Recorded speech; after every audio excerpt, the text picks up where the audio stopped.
yung sa calendar, Makukuha sir. nyo din eh. Nakalimutan ko. Pero para sir, may audio kami. Okay.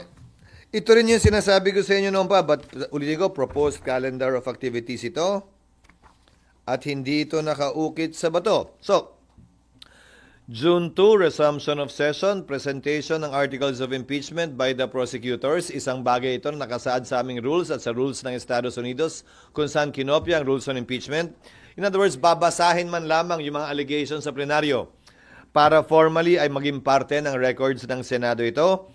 Approval ng rules dapat magawa na rin namin ng June 2. Again, more or less, depende kung gaano kahaba ang debate.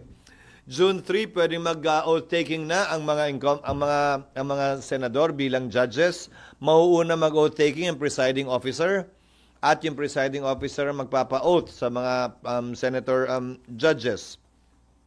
Pwede na rin pagkasunduan doon ang pag-issue ng summons na pwedeng ma-issue by June 4.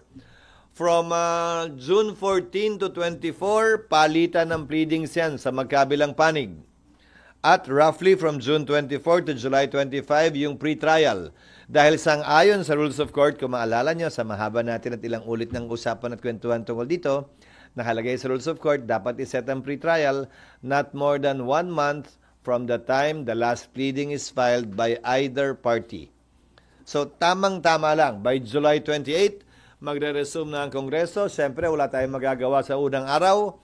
July 29, inaasahan namin na susumpa ang 12